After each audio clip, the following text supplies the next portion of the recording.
Bom, amigos, nesse vídeo vamos dar início à primeira parte desse assunto que estamos tratando acerca do aborto voluntário em discussão em nosso país. No vídeo introdutório que fizemos uma seguinte pergunta: quem pode falar sobre aborto? Fizemos essa pergunta pelo seguinte motivo: porque temos percebido que o tema tem sido veiculado numa via de mão única, a favor sempre da perspectiva pró-aborto, exatamente por organismos que detêm o poder informacional. E assim, não tem sido fácil para as pessoas comuns falarem livremente na internet seu ponto de vista sobre esse e sobre outros assuntos que têm permeado a vida social. Então, dando início a essa série sobre a vida, gostaria de ressaltar a existência de um sistema de ressonância muito intenso em andamento na sociedade e que tem sido promovido pela ótica do movimento pró-aborto, que faz com que basicamente só tenhamos circulando socialmente um tipo de perspectiva. Para isso, esse movimento pró-aborto ele tem se valido estrategicamente de duas ordens, de dois artifícios. Primeiro, ele tem se valido de mecanismos psicológicos característicos e presentes na sociedade contemporânea, e também tem se valido da conversa ser tratada no meio social de maneira superficial, confundindo e acabando por angariar mentes em favor do aborto voluntário. Por exemplo, uma questão que acontece muito no dia a dia a mulher tem o direito de determinar a sorte do seu próprio corpo e tudo mais. O que na verdade se quer com essa discussão superficial é atribuir a isso a ideia de liberdade. Você acha que o aborto deveria ser considerado crime? Isso é uma outra questão que aparece bastante nas conversas do dia a dia.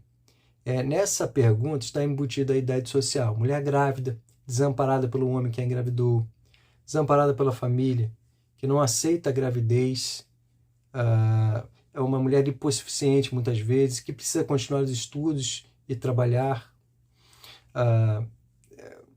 É vinculada à ideia do encarceramento feminino, então, como uma questão psicológica. Também a vontade da mulher não ter filhos naquele momento, como uma questão psicológica.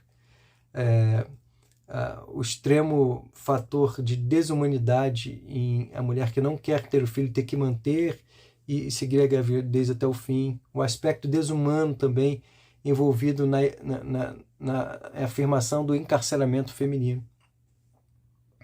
As mulheres que, além de abortarem, ainda são presas. Então vamos ver que essas informações estão um pouco distorcidas e não têm cabimento a bem da verdade. Uma outra questão que se estabelece é se a norma social permissiva do aborto voluntário é uma tarefa, uma questão do poder legislativo, né, ou do judiciário. Assim, embora seja uma verdade republicana, né, que a produção de leis que regem as condutas sociais deva ser uma tarefa a ser desempenhada pelo Poder Legislativo e não pelo Poder Judiciário, é claro, já que no Parlamento é onde se encontram os representantes escolhidos pelo povo para criarem, para produzirem as leis de interesse da população, a verdade é que a origem da vida humana é um assunto fundante de toda a sociedade e também de todos os direitos correlatos. Portanto, está essencialmente acima de qualquer outra ordem de poder constituída pela humanidade. Por exemplo, a ordem legal dos Estados democráticos atuais e de qualquer outras formas de organização social existentes ou que já existiram no passado, sejam em sociedades primitivas, em tribos, comunidades nômades e comunidades agrícolas, monarquias, estados totalitários, etc. A origem da vida humana é uma questão de constatação objetiva e de respeito consequente, e não de escolha subjetiva de povos e nações, como temos visto se erigir em legislações mundiais. Então devemos tomar cuidado com essas discussões. Essas discussões dominam o cotidiano e fazem com que essas conversas se apresentem de modo superficial. Então não abordem a questão de suas entranhas. E aí favorece o aparecimento de ideologias disfarçadas de verdades inquestionáveis.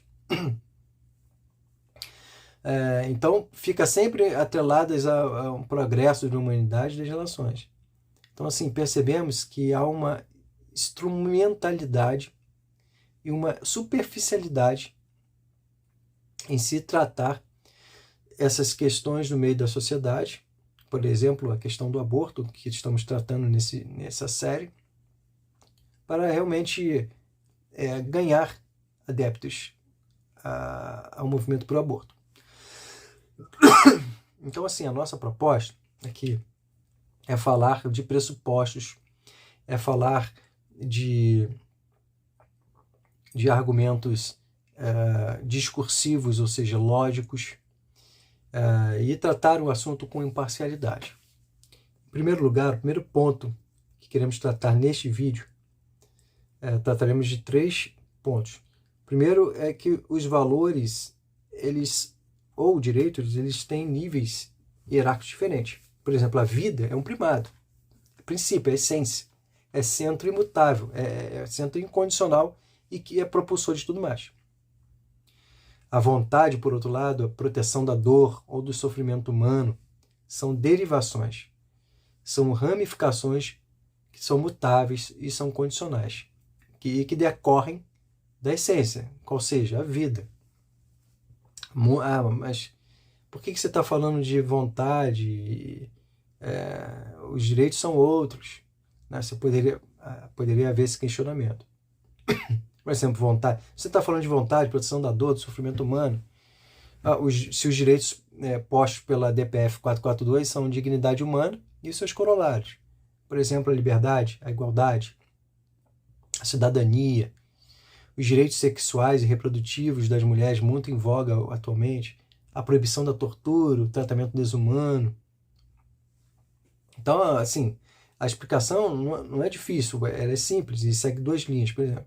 Todos esses direitos têm como plano de fundo e razão primordial e última a garantia da vontade da mulher grávida em não ter o seu filho e a evitação, a proteção do seu sofrimento subjetivo, individual. Em segundo lugar, como veremos durante a série de estudo, os direitos apontados na DPF 442 existem, são importantes, porém eles estão despojados de sentido porque estão fora do contexto, fundamentando um pedido judicial. Tá? Então, assim, são direitos, todos esses direitos são importantes, mas eles estão mal aplicados ali. Não, na verdade, funcionam como fundamentos fantasmas, ou seja, valores importantíssimos, né, mas que são usados fora de um contexto. Então há um processo de distorção e de arbitrariedade na fundamentação da coisa. Então, assim, voltando à questão da ontologia e da hierarquia dos valores ou direitos, podemos exemplificar da seguinte maneira. Vamos pensar na gravidez consciente posterior ao estado original da Lagoa Azul, por exemplo. Pensamos na situação de gravidez em que uma mulher pôde experimentar pela primeira vez na história o sentimento consciente de estar diante de algo indesejável. Nesse caso, 2 fatos são latentes: a vida, gerada no ventre, e o sentimento consciente de não querer a gravidez. Ambos são fatos supostamente passíveis de uma ideia de proteção. Mas a vida consiste, na verdade, num fato essencial, imutável.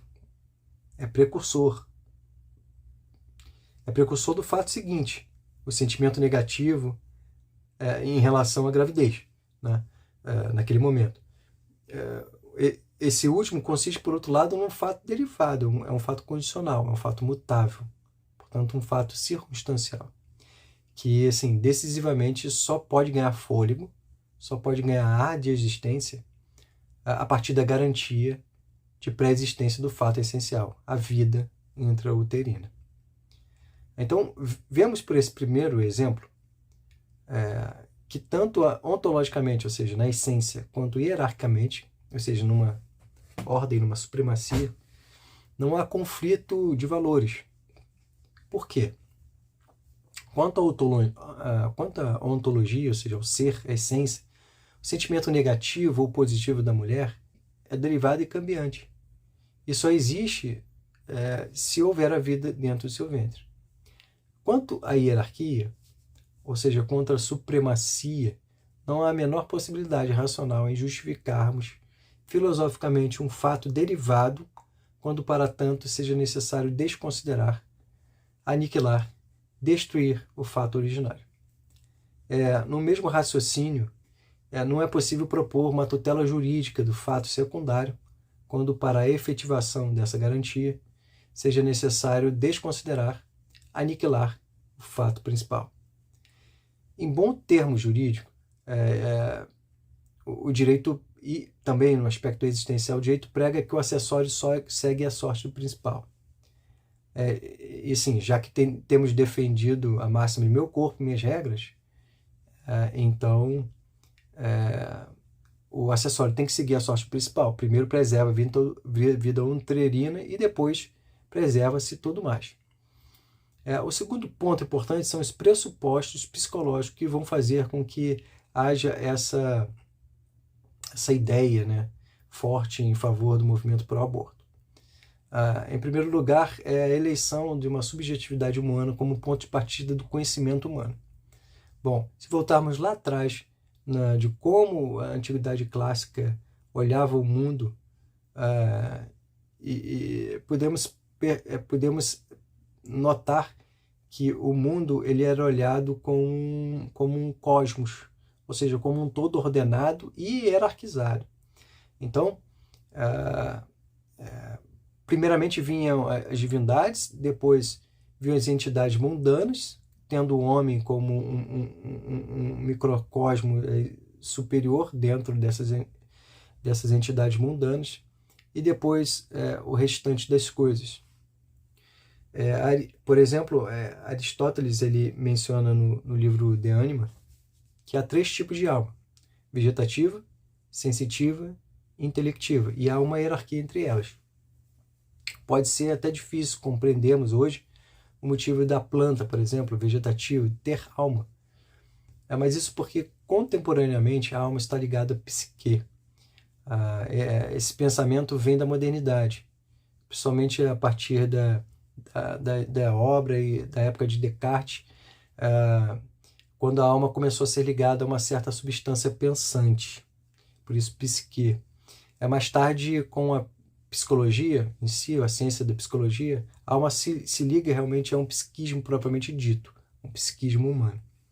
Mas, assim, no seu conceito originário, alma, ela significa aquilo que anima o corpo, aquilo que faz vibrar o corpo. Então a alma tinha um vínculo muito próximo, muito ligado, muito íntimo com a matéria. Tanto é que existe uma diferenciação entre psique e nous. O nous seria ligado ao espírito, à propriedade intelectual, às formas, ao bem em si, ao belo, e ao incriado numa linguagem cristã. A alma está ligada, diferentemente, à criatura, aos aspectos sensíveis, como as sensações, a percepção, a memória, o processo de pensamento, estados mentais, etc. Então, existe uma diferença entre a apreensão intelectual e o pensamento. Enquanto a apreensão intelectual diz respeito ao ser mesmo, ao ser desnudo, às essências, o segundo relaciona-se com o raciocínio discursivo. Em outras palavras, relaciona-se com o processo do pensar. E isso está ligado às coisas físicas, materiais, as aparências, é o cérebro funcionando, né? Então, assim, pensando naquela divisão de Aristóteles, no primeiro nível temos a alma vegetativa, afeta as plantas e que vai cuidar do crescimento, vai cuidar da nutrição e da reprodução. Num nível acima, pensamos na hierarquia, vem a alma sensitiva, que é aquela que afeta o animal, e o animal possui tudo que é na planta. E, além disso, as sensações e a memória. E, por último, temos a alma intelectiva, do homem, que, por sua vez, tem tudo que é nas plantas, tem tudo que há nos animais e também o pensamento discursivo, que é o pensamento lógico. É esse atributo ligado ao corpo. Mas o homem, ele tem também, e isso que é muito interessante, atributos divinos, como a liberdade e a criação. São, na verdade, os valores. A filosofia grega trazia também que os homens tinham até as questões inanimadas, né, o corpo, a matéria, como as pedras. Então, ele seria como uma pequena representação do todo, não é? Por isso aquela passagem que o homem conhece-se a ti mesmo e conhecerás o universo. Tudo que há lá fora existe também dentro do homem. Então, assim, essa era a cosmovisão da antiguidade. Na Idade Média, mantém essa estrutura hierárquica e ordenada, amparada no cosmo. A diferença é que a base não é mais as obras gregas, o pensamento dos filósofos gregos, mas as Sagradas Escrituras. Uma outra diferença ainda é que o Deus, né, é o autor da criação. E Deus, segundo as Sagradas Escrituras, ele cria de nada. A partir do nada, de nada, ele cria todas as coisas. O que não acontecia na história das divindades dos gregos antigos, né? Os deuses antigos, eles criavam coisas, mas não a partir de nada. Bom, já na modernidade, saindo da Idade Média, a coisa se inverte radicalmente, né? Há uma mudança de centro de cosmovisão. Na modernidade existem cosmovisões concomitantes, então fica difícil de dar uma unidade de cosmovisão para a fase moderna e contemporânea.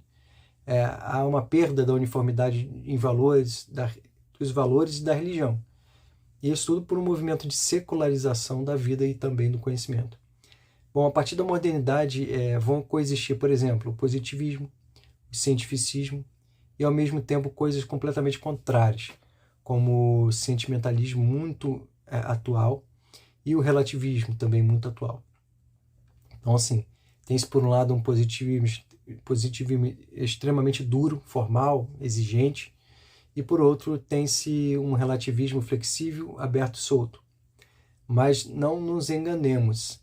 Na verdade, apesar da aparente oposição e anacronia, né, são lados opostos de uma mesma moeda, caminham para uma mesma direção, para esse pensamento contemporâneo que temos hoje. Então o homem sai do seu eixo transcendental e ele passa necessariamente a buscar algo novo como objeto de adoração e termina por escolher objetos distintos de idolatria. É isso porque há no íntimo humano, na alma humana, um princípio de adoração. Então, se ele não dedicar esse primado à divindade, a Deus, ele termina por eleger e adorar outra coisa qualquer. Então ele começa a construir novos ídolos.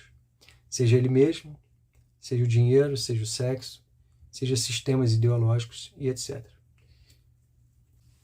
Então, teremos na modernidade então a constituição de uma sociedade que começa a idolatrar a razão, tomando-a como princípio autocrático, criador do seu entendimento sobre o mundo e da realidade. Notemos que existe nesse desvio da essência adoradora da criatura humana um processo progressivo. Embora progressivo, não deixa de ser subversivo. Na verdade, ele é essencialmente subversivo. Por exemplo, primeiro, a razão humana torna-se, para ele, o homem moderno, a fonte primária do conhecimento. Então, o homem deixa de olhar para o alto, no sentido hierárquico, como natureza e divindade que se lhe apresentam em suas referências, e também deixa de olhar para trás, no sentido temporal, que o tempo lhes mostra que o homem não tem como mexer naquilo que lhe é anterior, né, que é anterior à sua própria existência, e também é anterior à sua própria consciência. Em segundo lugar, a razão torna-se um certo tipo de mente divina criadora, que se coloca numa posição hierárquica e temporal superior e anterior à própria realidade. A primeira fase desse processo de secularização da humanidade ou da sociedade é o da arrogância ou do narcisismo da razão, quando o homem passa a colocar a razão como matriz de todo conhecimento, desconsiderando principalmente as fontes filosóficas e também as fontes teológicas, né, do conhecimento. A segunda fase, que é a qual vivemos contemporaneamente, é o da divinização da razão. Momento em que o homem passa a idolatrar a razão, de tal maneira que acredita piamente que pode desconstruir a realidade posta, a realidade apresentada, e reconstruí-la a partir de suas próprias e arbitrárias conclusões subjetivas. Esta é a fase da fantasia individual, é a fase da fantasia social, é a fase da pós-verdade, isto é quando o pensamento discursivo ou lógico não importa mais. O que importa? Importa tão somente o que sinto e penso de mim mesmo e do mundo que me cerca. A razão subjetiva passa a criar a realidade conforme lhe apraz. E assim, sinceramente, pelo que parece, só se chega a esse estágio de divinização da razão porque em algum momento do curso da história os valores e a moral objetivos foram deixados de lado, foram abandonados. Pois acreditar na ilusão de que podemos, com a razão, afrontar a natureza biológica, a natureza física, com sociologismos interpretativos da realidade posta, é ser desonesto demais intelectualmente. Ou, assim, a nível de pensamento discursivo, atendo-se tão somente aos seus interesses e vontades. Né? A interpretação do mundo e de si mesmo que acontece hoje na sociedade mundial é completamente arbitrária. Então, assim, ela é contravalorativa, ela é imoral. A situação atual que se desenvolveu a partir do relativismo, né, que é uma outra cosmovisão concomitante da modernidade e da contemporaneidade. Só o relativismo tem poder para fazer tamanho estrago na mente humana. Então, assim, esse é o primeiro pressuposto psicológico que media a formação de opiniões complacentes e favoráveis à ideia do aborto voluntário como uma prática social legítima, normal e ainda justificável na sociedade.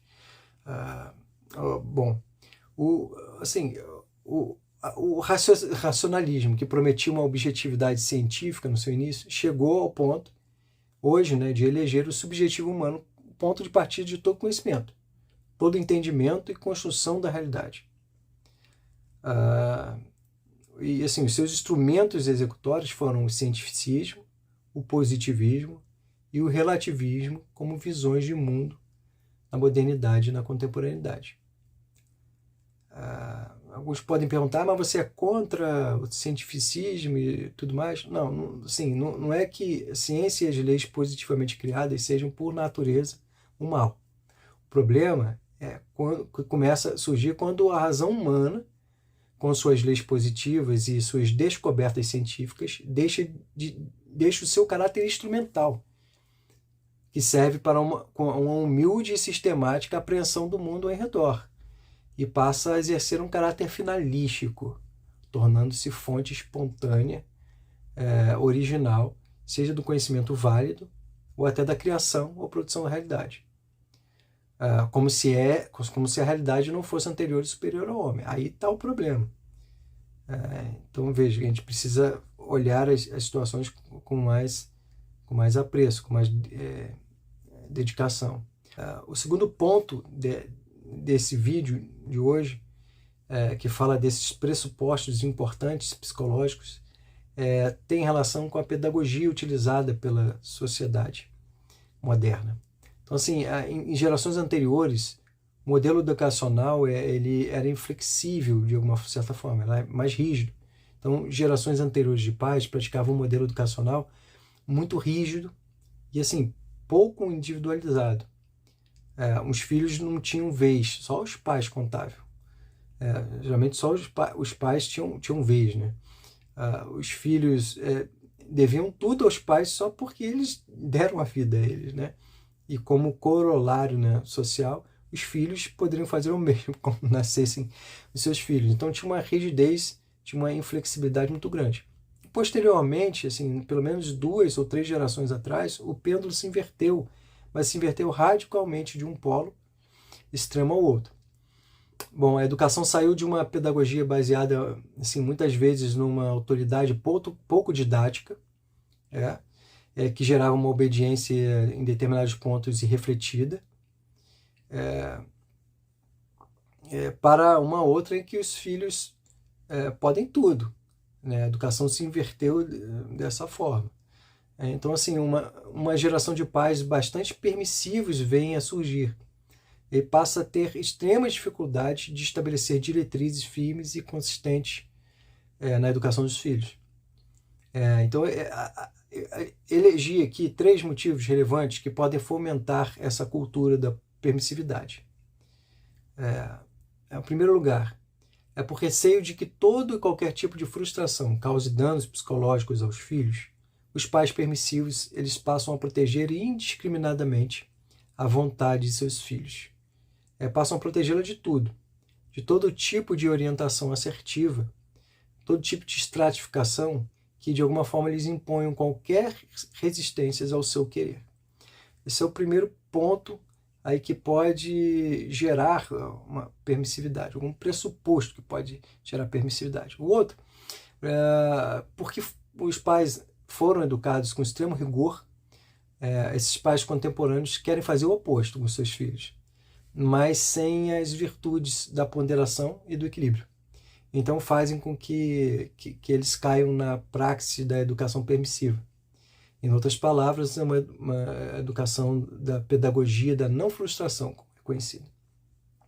E uma terceira possibilidade de por que os pais entraram nessa educação permissiva é que conscientemente ou inconscientemente, pais de algumas gerações para cá projetam compensações para a ausência ou a precariedade de tempo dedicado aos filhos, ou a educação direta dos filhos.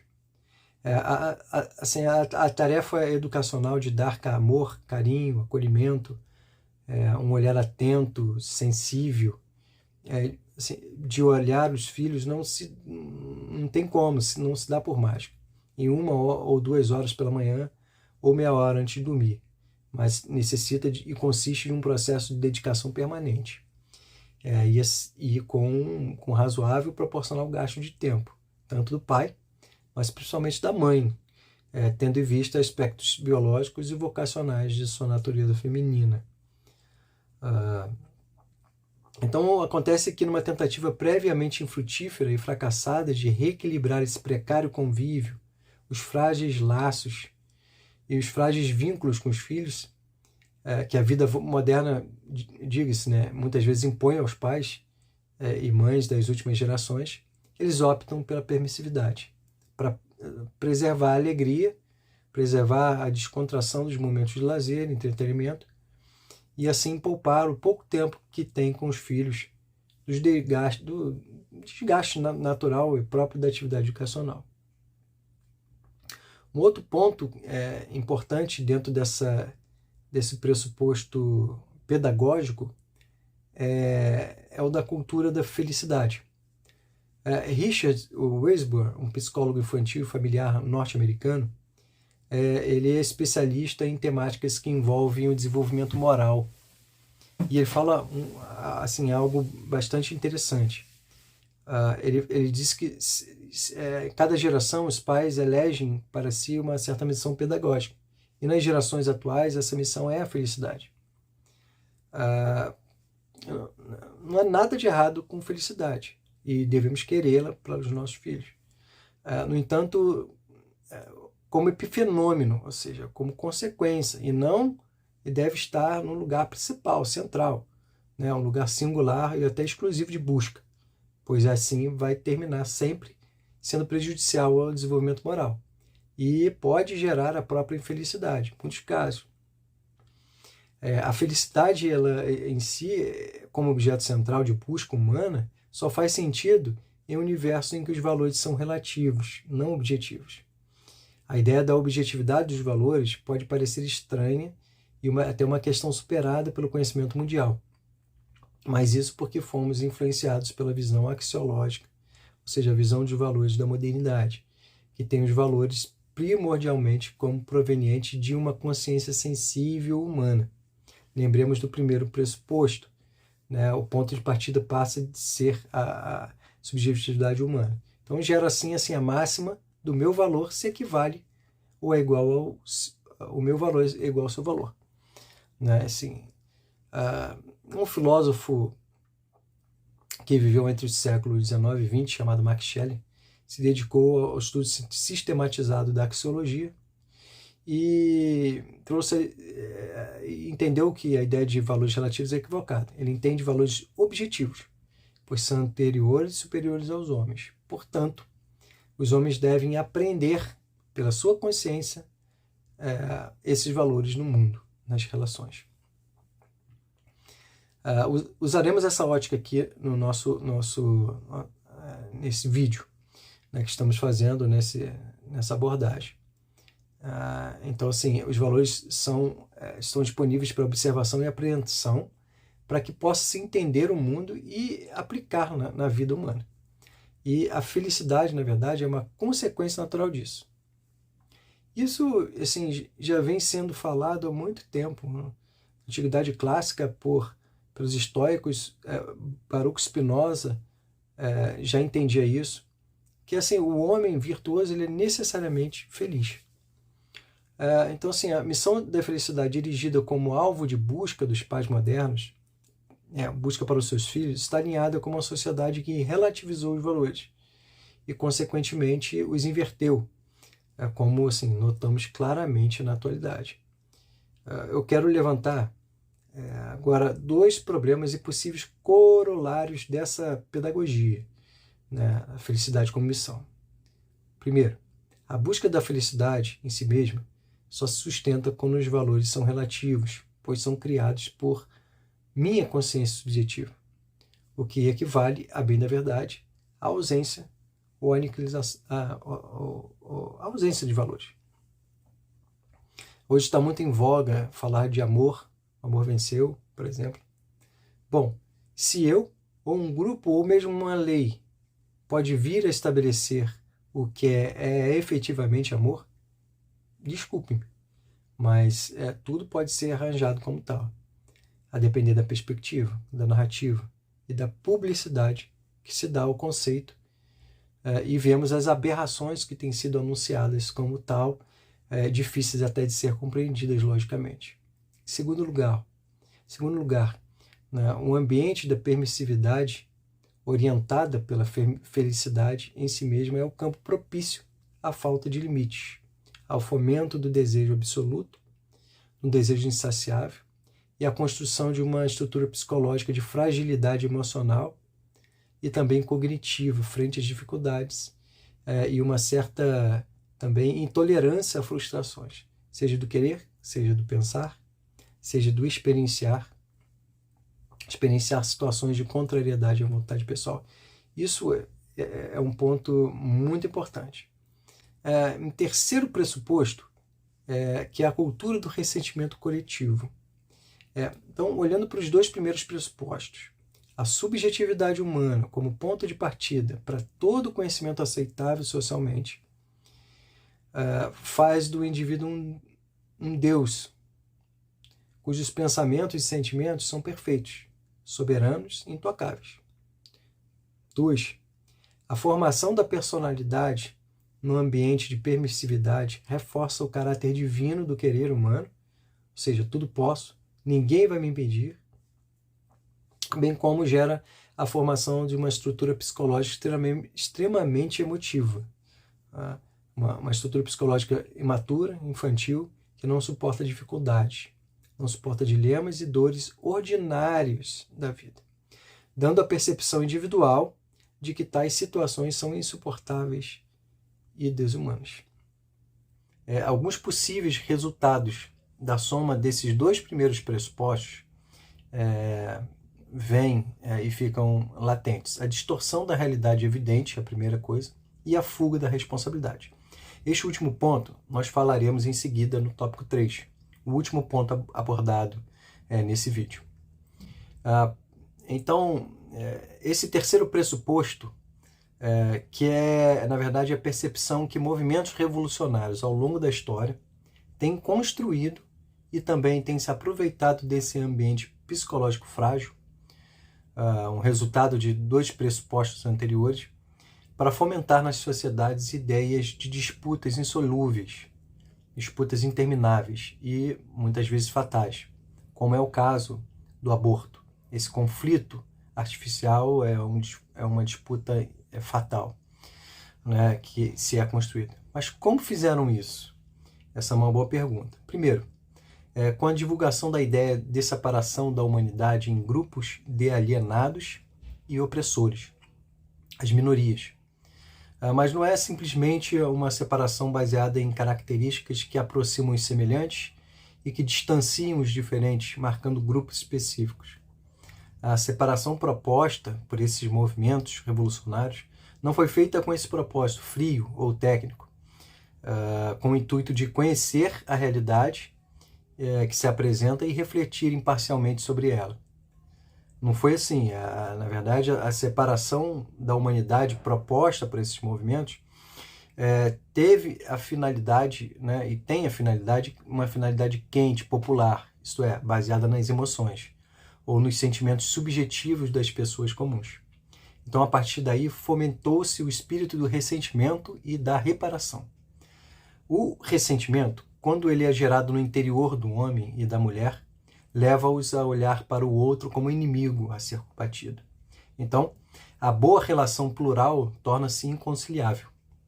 Já a reparação, esse espírito de reparação conduz ao movimento de luta por obrigar o outro a fazer ou atender o que eu postulo.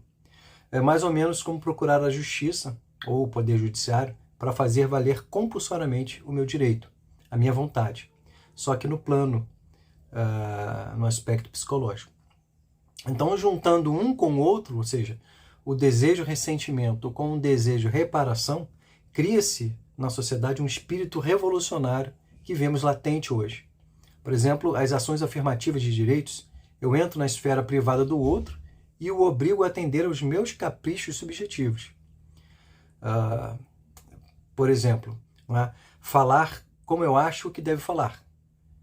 Ou seja, obrigar o terceiro a dirigir-se a mim como eu quero ser chamado. Esse é um primeiro exemplo.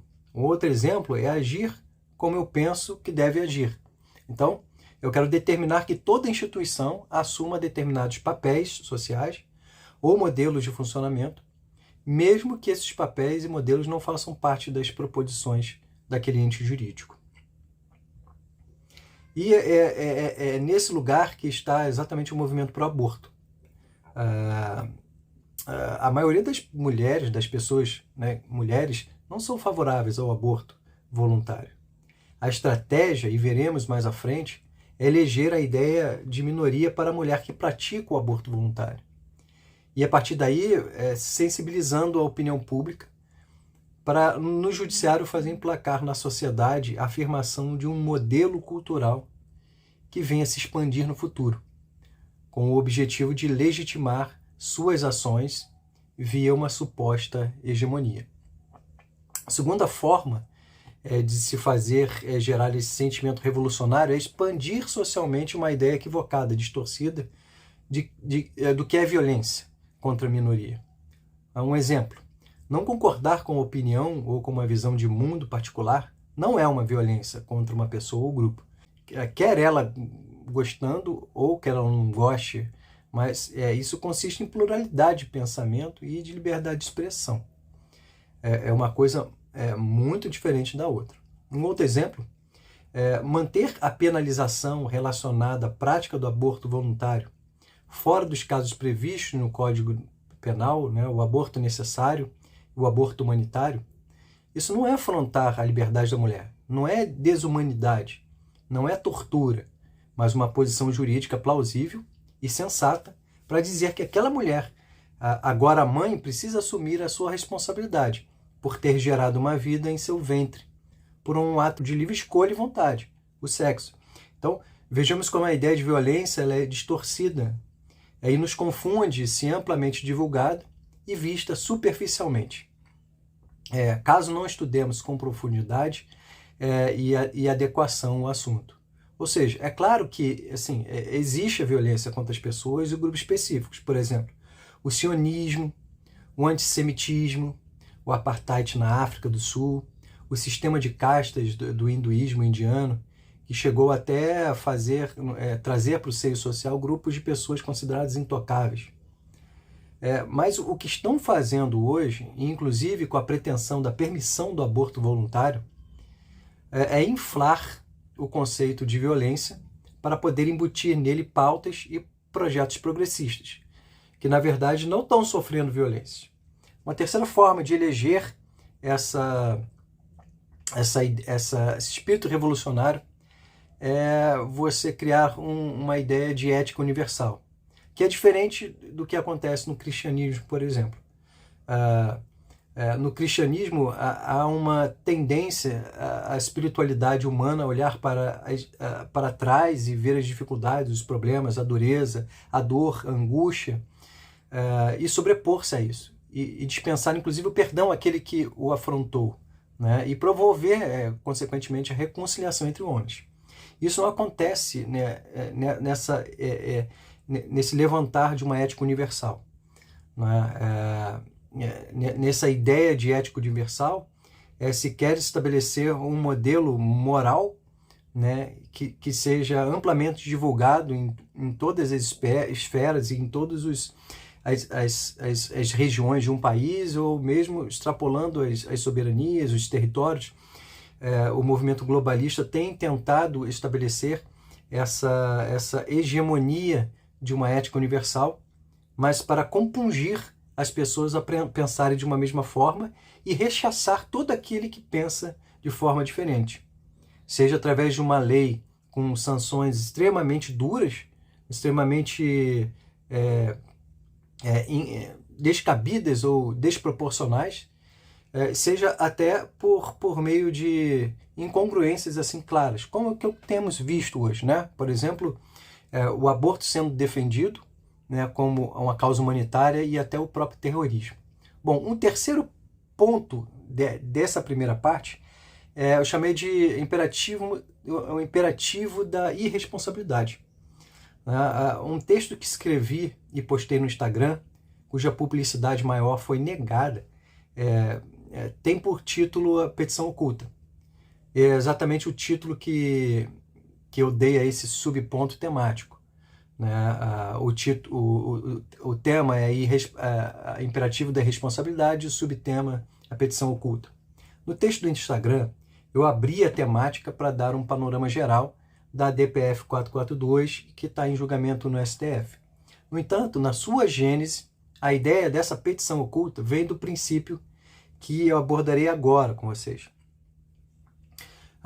Nós vimos no tópico 2 dessa abordagem os pressupostos psicológicos relacionados e que de algum modo favorecem e subsidiam o movimento pró-aborto voluntário.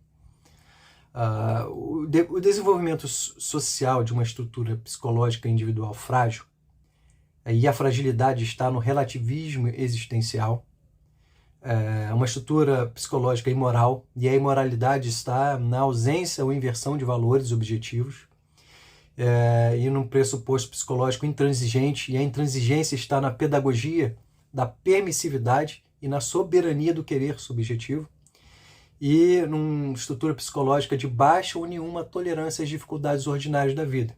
E a intolerância está atrelada às dificuldades ordinárias, que são compreendidas, né, imediatamente por aquela estrutura psicológica frágil, como extraordinárias e que geram um extremo e insuportável sofrimento. Então, essa estrutura psicológica frágil e deficiente faz com que as mulheres contemporâneas, né, sejam vítimas desse processo, que é um processo de deformação humana. Então, elas passam a encarar situações ordinárias, que se lhes confrontam, né, de algum modo, em algum momento da vida, como um monstro, como um pesadelo insuperável, do qual nunca conseguem acordar. Isso na perspectiva da mulher contemporânea, que tem tais características, a realidade ordinária se torna insuperável, né? Se torna realmente insuperável.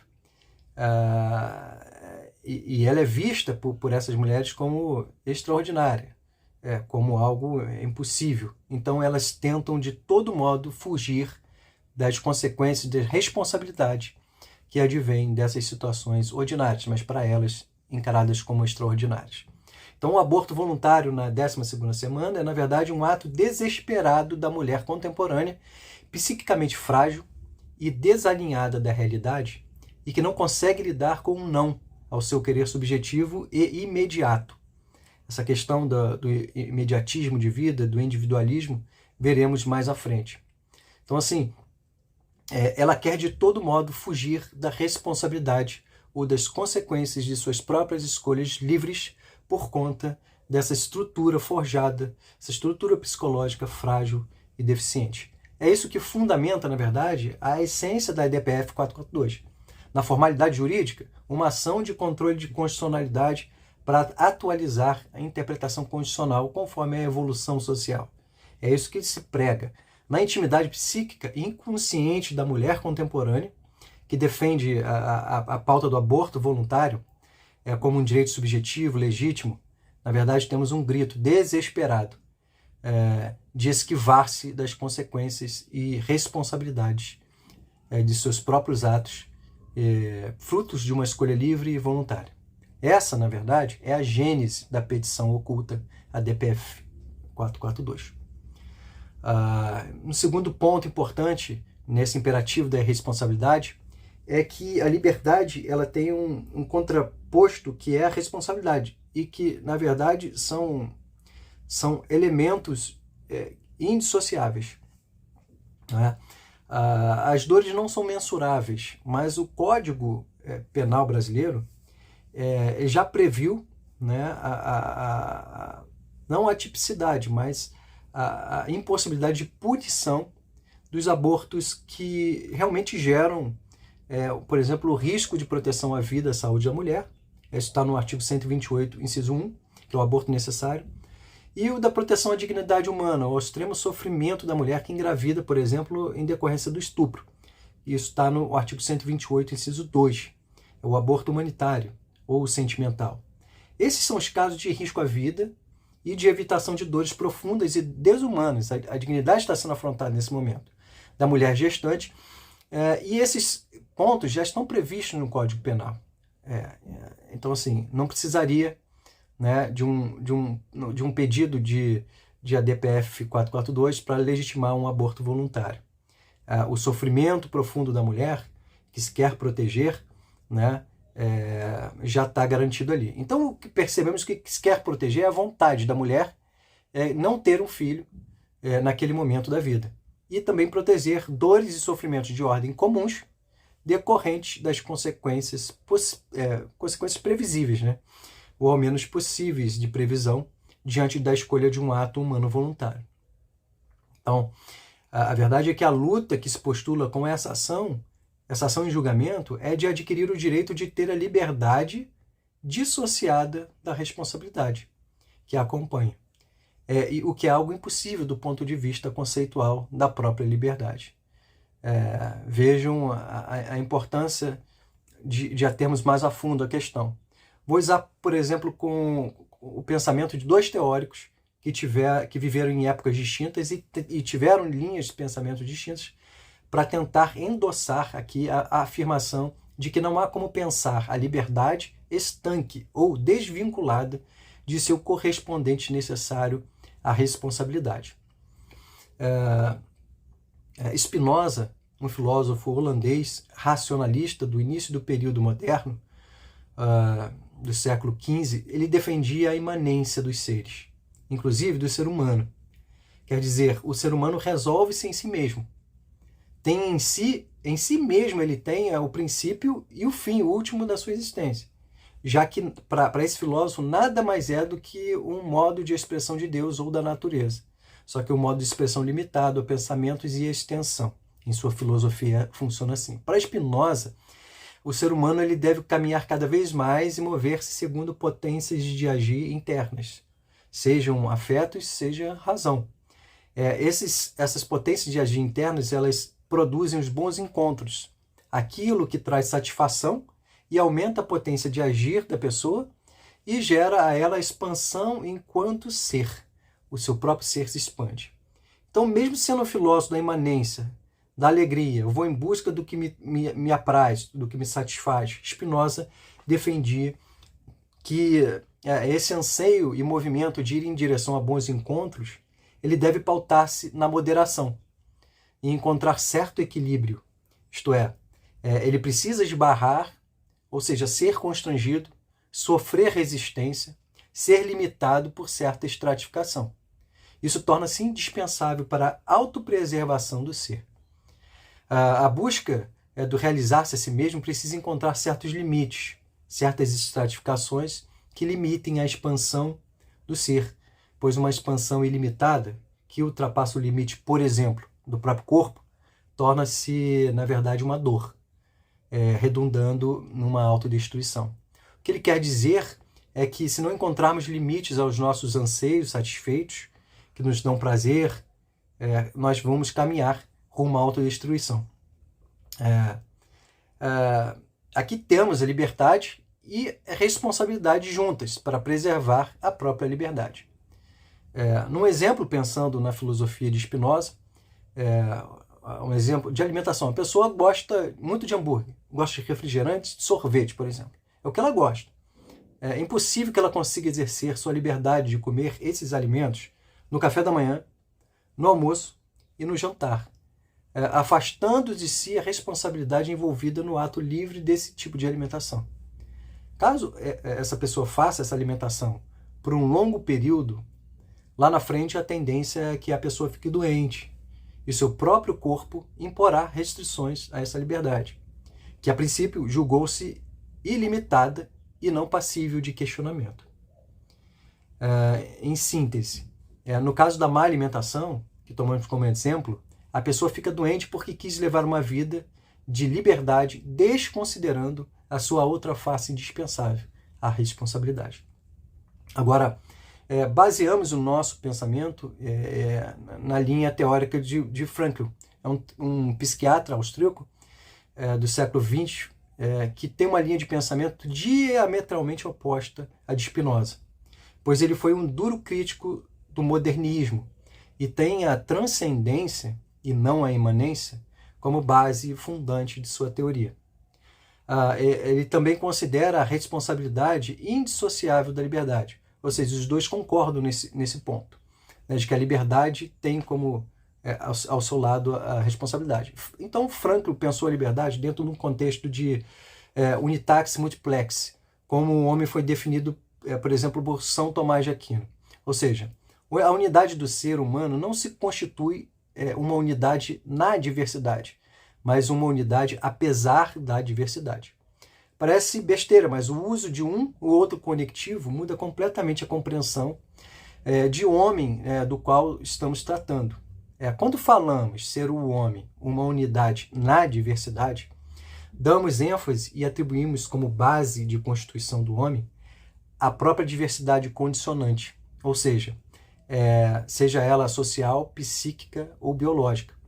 E, consequentemente, o atributo humano passa a corresponder a tudo que o homem sujeito pelas múltiplas condições intrínsecas e extrínsecas vinha a ser ou se tornar.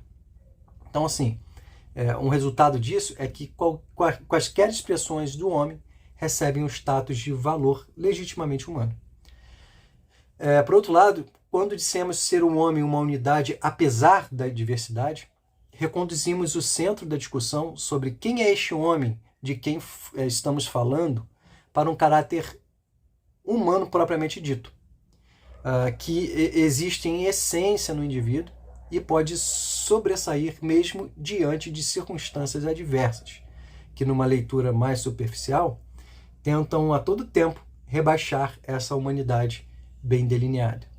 O resultado disso, dessa visão de ser humano, é que nem toda expressão do homem comporta valor propriamente humano, somente aquelas que o fazem autotranscender, mediante valores éticos, para encontros de realização, ora para dar algo ao mundo, ora para receber algo do mundo. Então é o movimento do homem sair do entorno de si mesmo para o mundo, para uma outra pessoa. Então essas manifestações que vemos no pensamento moderno, em que tudo é relativo e não se pode tecer críticas, diversas formas de um indivíduo responder, por exemplo, às situações que o envolvem, pois tem um postulado de unidade na diversidade. Está implícito nisso que a base ou a matéria-prima do homem é qualquer coisa que o indivíduo representar, qualquer coisa que o indivíduo apresentar. Então, assim, atualmente é muito difícil transmitir a ideia de que valores podem ser objetivos, como pensam Max Scheler e Frankl, valores sejam anteriores e superiores aos homens, estão disponíveis no mundo das relações para uma apreensão e uma aplicação em suas culturas, não o contrário.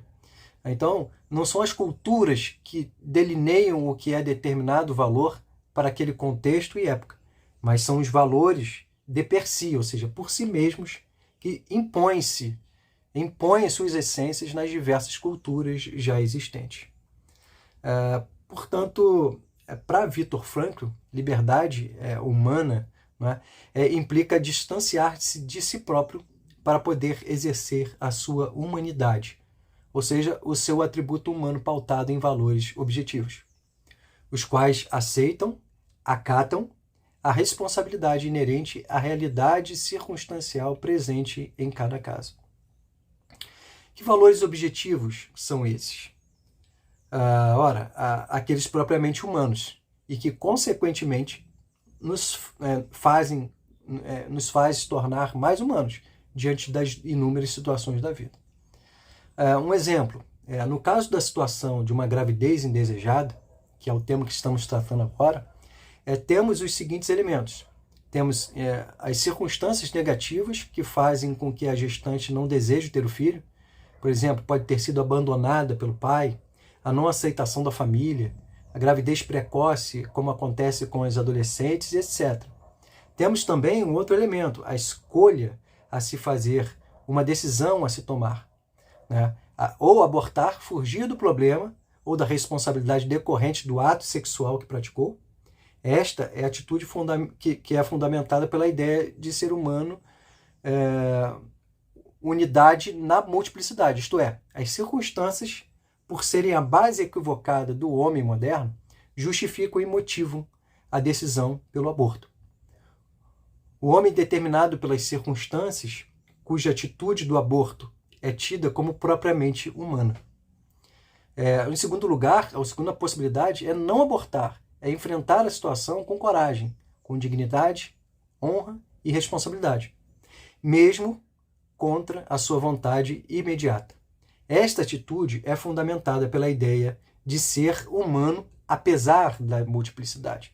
Isto é, a pessoa sobrepõe-se às circunstâncias negativas e opta por uma escolha baseada em valores objetivos, não subjetivos. Valores estes que lhe trarão uma escolha propriamente humana. Qual? Preservar a vida do filho, do bebê, mesmo que sua vontade diga o contrário. Mas por que essa atitude é propriamente humana e a outra não, se foram praticadas por pessoas igualmente cheias de acertos e falhas? A resposta para essa questão é simples. Qualquer outro ser do reino animal, por medo, por necessidades básicas, por desejos, não tem escolha senão atender aos caprichos de seus instintos, sendo, portanto, determinados.